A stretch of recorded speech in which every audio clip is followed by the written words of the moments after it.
I'd like to tell you about the strangest secret in the world. Some years ago, the late Nobel Prize-winning Dr. Albert Schweitzer was being interviewed in London, and a reporter asked him, "Doctor, what's wrong with men today?" And the great doctor was silent a moment, and then he said, "Men simply don't think." It's about this that I want to talk with you. We live today in a golden age. This is an era that man has looked forward to, dreamed of, and worked toward for thousands of years. But since it's here, we pretty well take it for granted. We in America are particularly fortunate to live in the richest land that ever existed on the face of the earth, a land of abundant opportunity for everyone. But do you know what happens? Well, let's take 100 men who start even at the age of 25. Do you have any idea what will happen to those men by the time they're 65?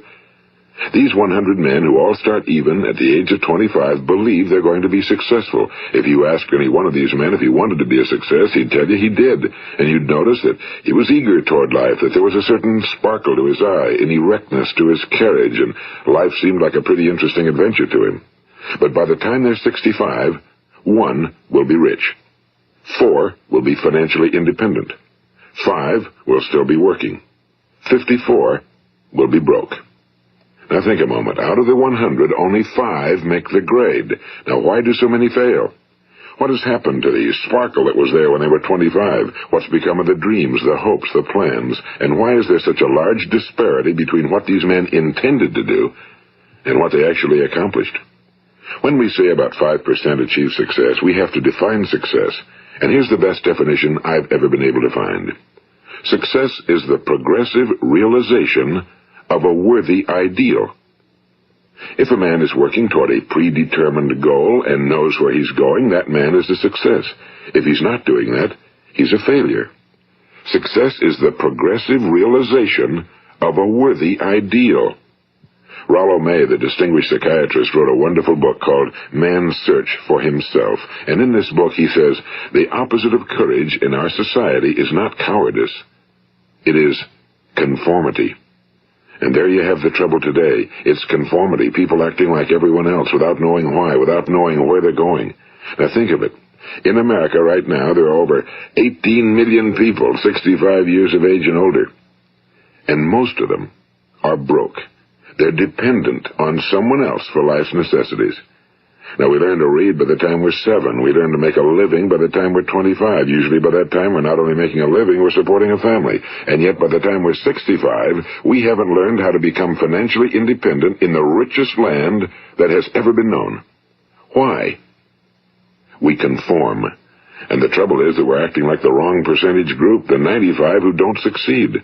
Now, why do these people conform? Well, they really don't know. These people believe that their lives are shaped by circumstances, by things that happen to them, by exterior forces. They're outer-directed people. A survey was made one time that covered a lot of men, working men, and these men were asked, "Why do you work? Why do you get up in the morning?" 19 out of 20 had no idea. If you ask them, they'll say, well, everyone goes to work in the morning, and that's the reason they do it, because everyone else is doing it. Now let's get back to our definition of success. Who succeeds? The only person who succeeds is the person who is progressively realizing a worthy ideal. He's the person who says, I'm going to become this, and then begins to work toward that goal. I'll tell you who the successful people are. A success is the school teacher who's teaching school because that's what he or she wants to do. The success is the woman who's a wife and mother because she wanted to become a wife and mother and is doing a good job of it. The success is the man who runs the corner gas station because that was his dream. That's what he wanted to do. The success is the successful salesman who wants to become a top-notch salesman and grow and build with his organization. A success is anyone who is doing deliberately a predetermined job because that's what he decided to do deliberately. But only 1 out of 20 does that. That's why today there isn't really any competition unless we make it for ourselves. Instead of competing, all we have to do is create. You know, for 20 years, I looked for the key which would determine what would happen to a human being. Was there a key I wanted to know which would make the future a promise that we could foretell to a large extent? Was there a key that would guarantee a person's becoming successful if he only knew about it and knew how to use it? Well, there is such a key, and I found it. Have you ever wondered why so many men work so hard and honestly without ever achieving anything in particular, and others don't seem to work hard and yet seem to get everything? They seem to have the magic touch. You've heard them say that about someone. Everything he touches turns to gold. And have you ever noticed that a man who becomes successful tends to continue to become successful? And on the other hand, have you noticed how a man who's a failure tends to continue to fail? Well, it's because of goals. Some of us have goals, some don't. People with goals succeed because they know where they're going. It's that simple. Think of a ship leaving a harbor, and think of it with the complete voyage mapped out and planned. The captain and crew know exactly where it's going and how long it'll take. It has a definite goal. Now, 9,999 times out of 10,000, it will get to where it started out to get. Now let's take another ship, just like the first, only let's not put a crew on it or a captain at the helm. Let's give it no aiming point, no goal, no destination. We just start the engines and let it go. I think you'll agree with me that if it gets out of the harbor at all, it will either sink or wind up on some deserted beach, a derelict. It can't go anyplace because it has no destination and no guidance, and it's the same with a human being. Take the salesman, for example. There's no other person in the world today with the future of a good salesman. Selling is the world's highest paid profession, if we're good at it, and if we know where we're going. Every company needs top-notch salesmen, and they reward those men. The sky's the limit for them. But how many can you find? Someone once said the human race is fixed, not to prevent the strong from winning, but to prevent the weak from losing. The American economy today can be likened to a convoy in time of war. The entire economy is slowed down to protect its weakest link, just as the convoy had to go at the speed that would permit its slowest vessel to remain in formation. That's why it's so easy to make a living today. It takes no particular brains or talent to make a living and support a family today. So we have a plateau of so-called security, if that's what a person's looking for. But we do have to decide how high above this plateau we want to aim. Now let's get back to the strangest secret in the world, the story that I wanted to tell you today. Why do men with goals succeed in life and men without them fail? Well, let me tell you something which, if you really understand it, will alter your life immediately. If you understand completely what I'm going to tell you from this moment on, your life will never be the same again. You will suddenly find that good luck just seems to be attracted to you. The things you want just seem to fall in line, and from now on you won't have the problems, the worries, the gnawing lump of anxiety that perhaps you've experienced before. Doubt, fear, well, they'll be things of the past. Here's the key to success and the key to failure. We become what we think about. Now let me say that again. We become what we think about. Throughout all history, the great wise men and teachers, philosophers and prophets have disagreed with one another on many different things. It's only on this one point that they are in complete and unanimous agreement. Listen to what Marcus Aurelius, the great Roman emperor, said. A man's life is what his thoughts make of it. Disraeli said this. Everything comes if a man will only wait. I've brought myself by long meditation to the conviction that a human being with a settled purpose must accomplish it, and that nothing can resist a will that will stake even existence for its fulfillment. Ralph Waldo Emerson said this, a man is what he thinks about all day long. William James said, the greatest discovery of my generation is that human beings can alter their lives by altering their attitudes of mind. And he also said, we need only in cold blood act as if the thing in question were real, and it will become infallibly real by growing into such a connection with our life that it will become real.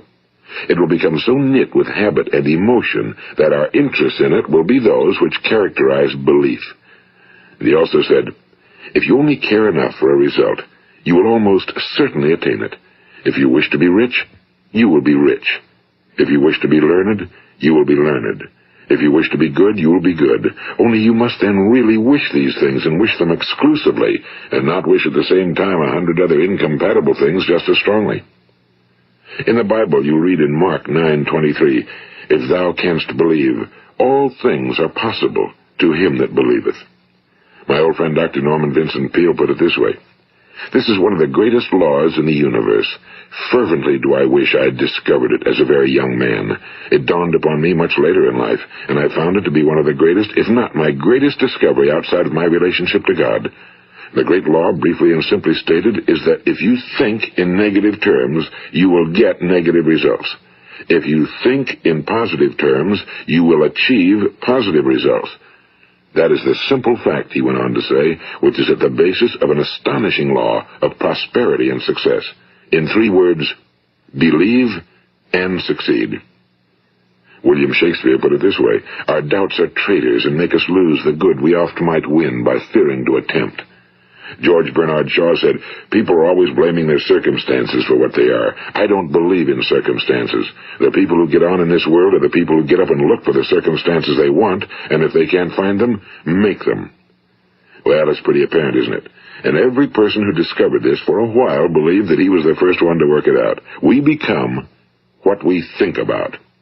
Now, it stands to reason that a person who's thinking about a concrete and worthwhile goal is going to reach it, because that's what he's thinking about, and we become what we think about. Conversely, the man who has no goal, who doesn't know where he's going, and whose thoughts must therefore be thoughts of confusion and anxiety and fear and worry, becomes what he thinks about. His life becomes one of frustration and fear and anxiety and worry. And if he thinks about nothing, he becomes nothing. Now, how does it work? Why do we become what we think about? Well, I'll tell you how it works as far as we know. Now, to do this, I want to tell you about a situation that parallels the human mind. Suppose a farmer has some land, and it's good fertile land. Now, the land gives the farmer a choice. He may plant in that land whatever he chooses. The land doesn't care. It's up to the farmer to make the decision. Now, remember, we're comparing the human mind with the land because the mind, like the land, doesn't care what you plant in it. It will return what you plant, but it doesn't care what you plant. Now let's say that the farmer has 2 seeds in his hand. One is a seed of corn, the other is nightshade, a deadly poison. He digs 2 little holes in the earth and he plants both seeds, one corn, the other nightshade. He covers up the holes, waters, and takes care of the land, and what will happen? Invariably the land will return what's planted. As it's written in the Bible, as ye sow, so shall ye reap. Now remember, the land doesn't care. It'll return poison in just as wonderful abundance as it will corn. So up come the 2 plants, one corn, one poison. Now, the human mind is far more fertile, far more incredible and mysterious than the land, but it works the same way. It doesn't care what we plant. Success, failure. A concrete, worthwhile goal, or confusion. Misunderstanding, fear, anxiety, and so on. But what we plant, it must return to us. You see, the human mind is the last great unexplored continent on Earth. It contains riches beyond our wildest dreams. It will return anything we want to plant. Now, you might say, well, if that's true, why don't people use their minds more? Well, I think they figured out an answer to that one, too. Our mind comes as standard equipment at birth. It's free, and things that are given to us for nothing we place little value on. Things that we pay money for, we value. The paradox is that exactly the reverse is true. Everything that's really worthwhile in life came to us free. Our minds, our souls, our bodies, our hopes, our dreams, our ambitions, our intelligence, our love of family and children and friends and country, all these priceless possessions are free. But the things that cost us money are actually very cheap and can be replaced at any time. A good man can be completely wiped out and make another fortune. He can do that several times. Even if our home burns down, we can rebuild it. But the things we got for nothing, we can never replace. The human mind isn't used because we take it for granted. Familiarity breeds contempt. It can do any kind of job we assign to it, but generally speaking, we use it for little jobs instead of big, important ones. Universities have proved that most of us are operating on about 10% or less of our abilities. So decide now, what is it you want? Plant your goal in your mind. It's the most important decision you'll ever make in your entire life. What is it you want? Do you want to be an outstanding salesman? A better worker at your particular job? Do you want to go places in your company? In your community? Do you want to get rich? All you've got to do is plant that seed in your mind, care for it, work steadily toward your goal, and it will become a reality. It not only will, there's no way that it cannot. You see, that's a law, like the laws of Sir Isaac Newton, the laws of gravity. If you get on top of a building and jump off, you'll always go down. You'll never go up, and it's the same with all the other laws of nature. They always work. They're inflexible. Think about your goal in a relaxed, positive way. Picture yourself in your mind's eye as having already achieved this goal. See yourself doing the things you will be doing when you've reached your goal. Ours has been called the phenobarbital age, the age of ulcers and nervous breakdowns and tranquilizers, at a time when medical research has raised us to a new plateau of good health and longevity. Far too many of us worry ourselves into an early grave trying to cope with things in our own little personal ways, without learning a few great laws that will take care of everything for us. These things we bring on ourselves through our habitual way of thinking. Every one of us is the sum total of his own thoughts. He is where he is because that's exactly where he really wants to be, whether he'll admit that or not. Each of us must live off the fruit of his thoughts in the future, because what you think today and tomorrow, next month and next year, will mold your life and determine your future. You're guided by your mind. I remember one time I was driving through eastern Arizona, and I saw one of those giant earth-moving machines roaring along the road at about 35 miles an hour with what looked like 30 tons of dirt in it. A tremendous, incredible machine, and there was a little man perched way up on top with the wheel in his hands guiding it. And as I drove along, I was struck by the similarity of that machine to the human mind. Just suppose you're sitting at the controls of such a vast source of energy. Are you going to sit back and fold your arms and let it run itself into a ditch? Or are you going to keep both hands firmly on the wheel and control and direct this power to a specific, worthwhile purpose? It's up to you. You're in the driver's seat. You see, the very law that gives us success is a two-edged sword. We must control our thinking. The same rule that can lead a man to a life of success, wealth, happiness, and all the things he ever dreamed of for himself and his family. That very same law can lead him into the gutter. It's all in how he uses it, for good or for bad. This is the strangest secret in the world. Now, why do I say it's strange, and why do I call it a secret? Actually, it isn't a secret at all. It was first promulgated by some of the earliest wise men, and it appears again and again throughout the Bible, but very few people have learned it, understand it. That's why it's strange, and why for some equally strange reason it virtually remains a secret. I believe that you could go out and walk down the main street of your town and ask one man after another what the secret of success is, and you probably wouldn't run into one man in a month who could tell you. Now, this information is enormously valuable to us if we really understand it and apply it. It's valuable to us not only for our own lives, but the lives of those around us, our families, employees, associates, and friends. Life should be an exciting adventure. It should never be a bore. A man should live fully, be alive. He should be glad to get out of bed in the morning. He should be doing a job he likes to do because he does it well. One time I heard Grove Patterson, the great late editor-in-chief of the Toledo Daily Blade, make a speech, and as he concluded his speech, he said something I've never forgotten. He said, "My years in the newspaper business have convinced me of several things. Among them, that people are basically good, and that we came from someplace, and we're going someplace. So we should make our time here an exciting adventure. The architect of the universe didn't build a stairway leading nowhere." And the greatest teacher of all, the carpenter from the plains of Galilee, gave us the secret time and time again. As ye believe, so shall it be done unto you. I've explained the strangest secret in the world and how it works. Now, on this side, I want to explain how you can prove to yourself the enormous returns possible in your own life by putting this secret to a practical test. I want you to make a test that will last 30 days. It isn't going to be easy, but if you'll give it a good try, it will completely change your life for the better. Now, back in the 17th century, Sir Isaac Newton, the English mathematician and natural philosopher, gave us some natural laws of physics which apply as much to human beings as they do to the movement of bodies in the universe. And one of these laws is that for every action, there is an equal and opposite reaction. Simply stated, as it applies to you and me, it means we can achieve nothing without paying the price. The results of your 30-day experiment will be in direct proportion to the effort you put forth. To be a doctor, you must pay the price of long years of difficult study.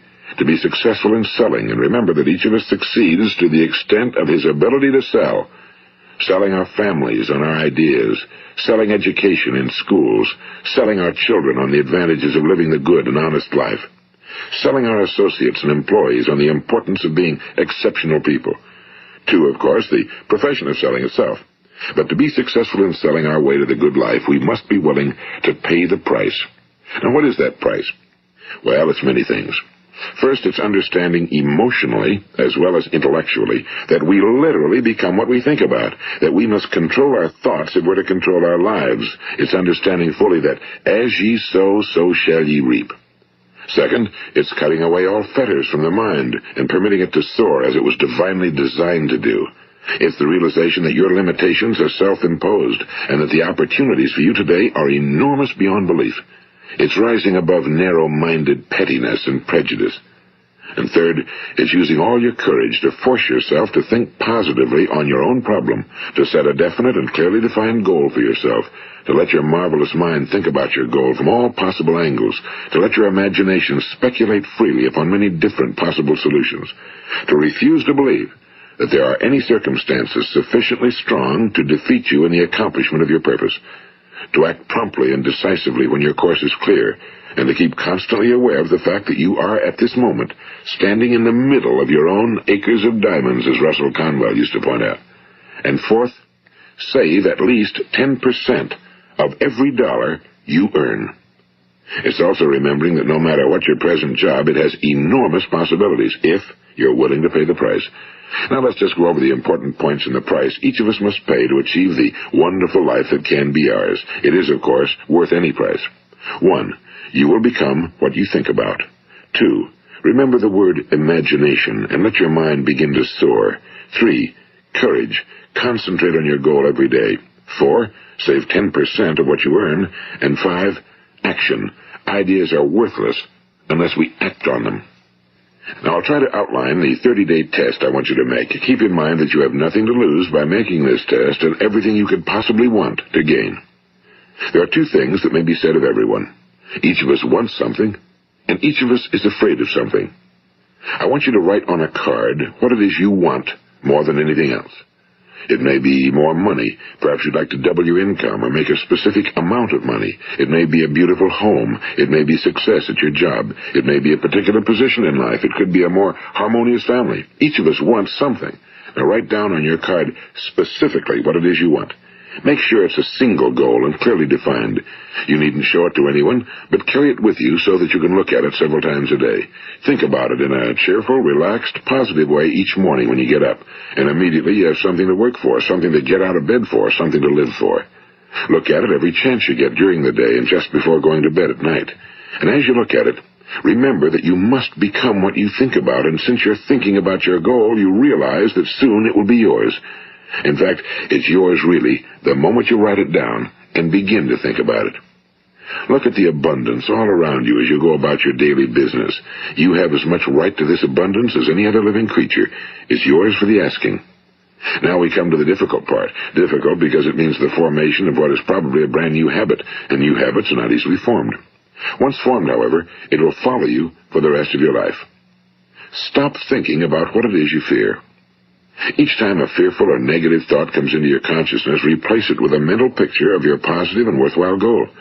And there will come times when you'll feel like giving up. It's easier for a human being to think negatively than positively. That's why only 5% are successful. You must begin now to place yourself in that group. For 30 days, you must take control of your mind. It will think about only what you permit it to think about. Each day for this 30-day test, do more than you have to do. In addition to maintaining a cheerful, positive outlook, give of yourself more than you've ever done before. Do this knowing that your returns in life must be in direct proportion to what you give. The moment you decide on a goal to work toward, you're immediately a successful person. You are then in that rare and successful category of people who know where they're going. Out of every 100 people, you belong to the top 5. Don't concern yourself too much with how you're going to achieve your goal. Leave that completely to a power greater than yourself. All you have to do is know where you're going. The answers will come to you of their own accord and at the right time. Remember these words from the Sermon on the Mount, and remember them well. Keep them constantly before you this month of your test. Ask, and it shall be given you. Seek, and ye shall find. Knock, and it shall be opened unto you. For every one that asketh receiveth, and he that seeketh findeth, and to him that knocketh it shall be opened. It's as marvelous and as simple as that. In fact, it's so simple that in our seemingly complicated world, it's difficult for an adult to understand that all he needs is a purpose and faith. For 30 days, Do your very best.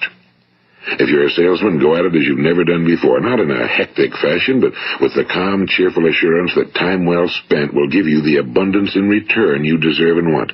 If you're a homemaker, devote your 30-day test to completely giving of yourself without thinking about receiving anything in return, and you'll be amazed at the difference it makes in your life. No matter what your job, do it as you've never done it before for 30 days. And if you've kept your goal before you every day, you'll wonder and marvel at this new life you've found. Dorothea Brand, the outstanding editor and writer, discovered it for herself and tells about it in her fine book, Wake Up and Live. Her entire philosophy is reduced to the words, act as though it were impossible to fail. She made her own test with sincerity and faith, and her entire life was changed to one of overwhelming success.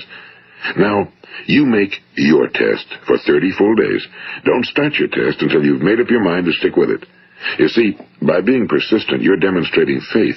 Persistence is simply another word for faith. If you didn't have faith, you'd never persist. If you should fail during your first 30 days, by that I mean suddenly find yourself overwhelmed by negative thoughts, you've got to start over again from that point and go 30 more days. Gradually, your new habit will form until you find yourself one of that wonderful minority to whom virtually nothing is impossible. And don't forget the card. It's vitally important as you begin this new way of living. On one side of the card, write your goal, whatever it may be. On the other side, write the words we've quoted from the Sermon on the Mount. Ask, and it shall be given you. Seek, and ye shall find. Knock, and it shall be opened unto you. Nothing great was ever accomplished without inspiration. See that during these crucial first 30 days, your own inspiration is kept at a peak. And above all, don't worry. Worry brings fear, and fear is crippling. The only thing that can cause you to worry during your test is trying to do it all yourself. Know that all you have to do is hold your goal before you. Everything else will take care of itself. Remember also to keep calm and cheerful. Don't let petty things annoy you and get you off course. Now, since making this test is difficult, some will say, why should I bother? Well, look at the alternative. No one wants to be a failure. No one really wants to be a mediocre individual. No one wants a life constantly filled with worry and fear and frustration. Therefore, remember that you must reap that which you sow. If you sow negative thoughts, your life will be filled with negative things. If you sow positive thoughts, your life will be cheerful, successful, and positive. Now, gradually, you will have a tendency to forget what you've heard on this recording. Play it often. Keep reminding yourself of what you must do to form this new habit. Gather your whole family around at regular intervals and listen to what's been said here. You know, most men will tell you that they want to make money without understanding the law. The only people who make money work in a mint. The rest of us must earn money. This is what causes those who keep looking for something for nothing or a free ride to fail in life. The only way to earn money is by providing people with services or products which are needed and useful. We exchange our time and our product or service for the other man's money. Therefore, the law is that our financial return will be in direct proportion to our service. Now, success is not the result of making money. Making money is the result of success, and success is in direct proportion to our service. Most people have this law backwards. They believe that you're successful if you earn a lot of money. The truth is that you can only earn money after you're successful. It's like the story of the man who sat in front of the stove and said to it, "Give me heat, and then I'll add the wood." How many men and women do you know, or do you suppose there are today, who take the same attitude toward life? There are millions. We've got to put the fuel in before we can expect heat. Likewise, we've got to be of service first before we can expect money. Don't concern yourself with the money. Be of service, build, work, dream, create. Do this, and you'll find there's no limit to the prosperity and abundance that will come to you. Prosperity, you know, is founded upon a law of mutual exchange. Any person who contributes to prosperity must prosper in turn himself. Sometimes the return will not come from those you serve, but it must come to you from someplace, because that's the law. For every action, there is an equal and opposite reaction.